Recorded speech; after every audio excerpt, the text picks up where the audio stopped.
Hello बच्चों, स्वागत है आपका जंबेश्वर स्कूल क्लासेज में। आज हम शुरू करने जा रहे हैं कक्षा 6 विषय भूगोल, पाठ नंबर 3 पृथ्वी की गतियाँ। अगर आपने पाठ नंबर 1 व 2 नहीं देखा है तो आप इस चैनल के डिस्क्रिप्शन में जाकर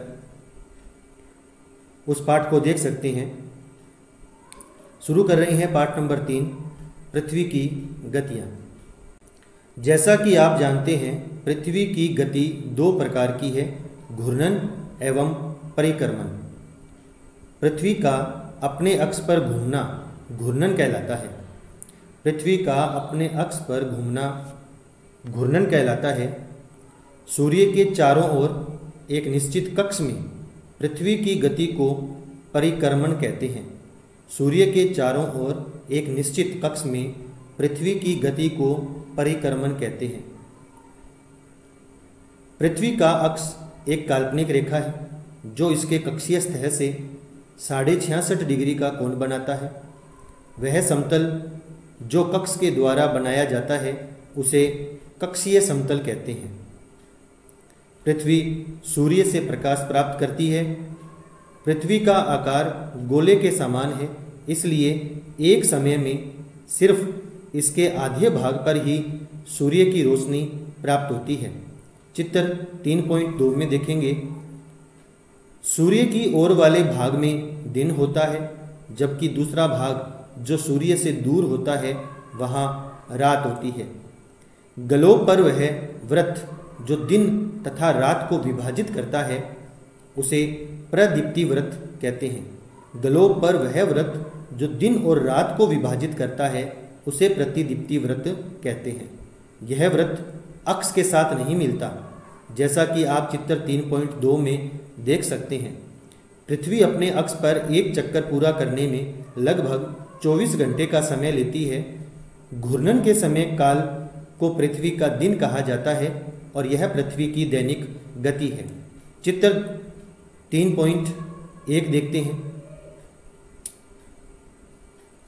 चित्र में यह विषुवत रेखा है, कर्क रेखा, मकर रेखा, और पृथ्वी का जो कक्षीय समतल है ये 66.5 डिग्री है और पृथ्वी अपने कक्षीय स्थल पर 23.5 डिग्री झुकी हुई है।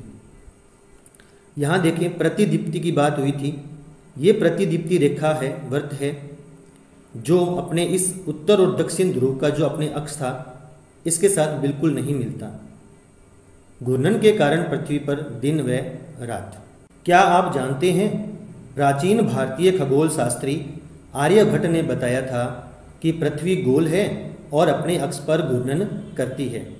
तो पृथ्वी गोल है, अपने अक्ष पर घूर्णन करती है, यह बताया था खगोल शास्त्री आर्यभट्ट ने। अगर पृथ्वी घूर्णन नहीं करे तो क्या होगा? सूर्य के तरफ वाले पृथ्वी के भाग में हमेशा दिन होगा, जिसके कारण उस भाग में गर्मी लगातार पड़ेगी। दूसरे भाग में हमेशा अंधेरा रहेगा, वह पूरे समय ठंड पड़ेगी। इस तरह की अवस्था में जीवन संभव नहीं हो पाएगा। पृथ्वी की दूसरी गति जो सूर्य के चारों ओर कक्ष में होती है उसे परिक्रमण कहा जाता है। पृथ्वी एक वर्ष या 365 सही 1/4 दिन में सूर्य का एक चक्कर लगाती है। हम लोग एक वर्ष में 365 दिन का मानते हैं तथा सुविधा के लिए 6 घंटे को इसमें नहीं जोड़ते।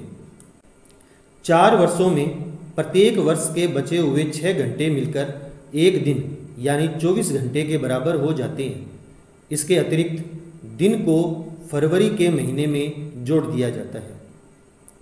इस प्रकार प्रत्येक चौथे वर्ष फरवरी माह 28 के बदले 29 दिन का होता है। ऐसा वर्ष जिसमें 366 दिन होते हैं उसे लीप वर्ष कहा जाता है। पता लगाइए कि अगला लीप वर्ष कब होगा। तो अगला लीप वर्ष होगा, अभी सन चल रहा है 2022, 2024 के अंदर अगला लीप वर्ष होगा। चित्र 3.3 से स्पष्ट है कि पृथ्वी दीर्घ वर्ताकार पथ में सूर्य के चारों ओर चक्कर लगाती है। ध्यान दीजिए कि पृथ्वी पूरे कक्ष में एक ही दिशा में झुकी हुई है। सामान्यतः एक वर्ष को गर्मी, सर्दी वसंत एवं शरद ऋतुओं में बांटा जाता है। ऋतुओं में परिवर्तन सूर्य के चारों ओर पृथ्वी की स्थिति में परिवर्तन के कारण होता है। पृथ्वी की परिक्रमण एवं ऋतुएं। पृथ्वी सूर्य के चारों ओर दीर्घवृत्ताकार भाग में चक्कर लगाता है और पृथ्वी हमेशा एक अक्ष पर ही झुकी हुई है। आओ कुछ करके सीखें। क्या आप जानते हैं कि एक दीर्घवृत्त कैसे बनता है? एक पेंसिल, 2 पिने तथा एक धागे का छल्ला लीजिए। अब इन पिनों को कागज पर स्थिर कर दें, जैसा कि चित्र में दिखाया गया है। अब इन दोनों पिनों को घेरते हुए धागे के छल्ले को कागज पर रखें। अब पेंसिल से धागे को कसकर तानते हुए पेंसिल को धागे के साथ घुमाते जाइए। अब जो आकृति कागज पर बनेगी वह दीर्घवृत्त होगी, जैसा चित्र में दिखाया गया है। चित्र 3.3 में आप देखेंगे कि 21 जून को उत्तरी गोलार्ध सूर्य की तरफ झुका हुआ है। सूर्य की किरणें कर्क रेखा पर सीधी पड़ती है।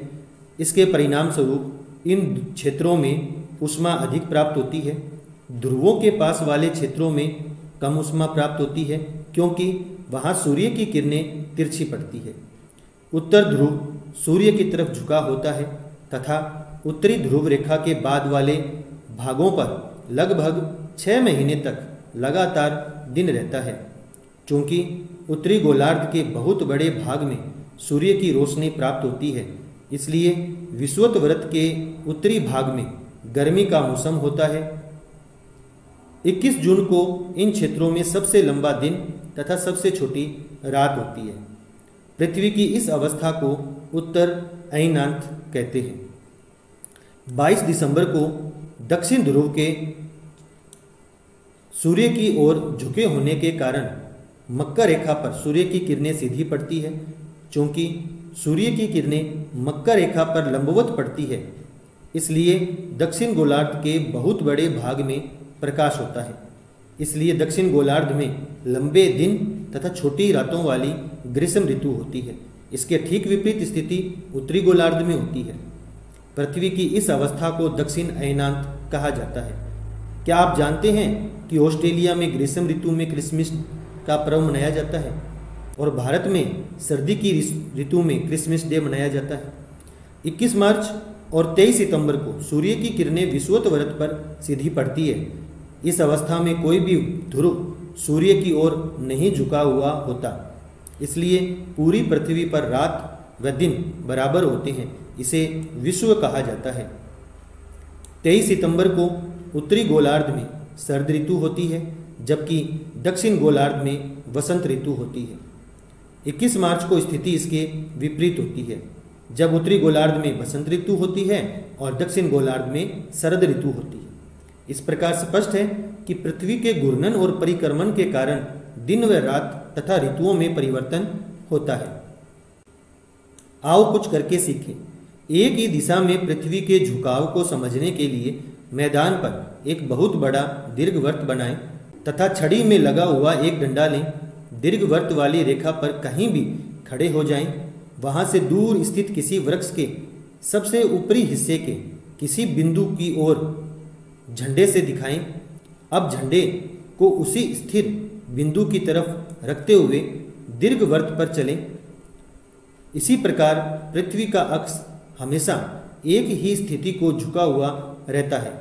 पृथ्वी के परिक्रमण तथा पृथ्वी के अक्ष के निश्चित दिशा में झुके होने के कारण ऋतु परिवर्तन होती है। आशा है आपको आज का पाठ पसंद आया होगा। पसंद आया है तो आप इसे लाइक करें, शेयर करें और ज़्यादा से ज़्यादा अपने दोस्तों तक पहुंचाएं। मिलते हैं अगले वीडियो में।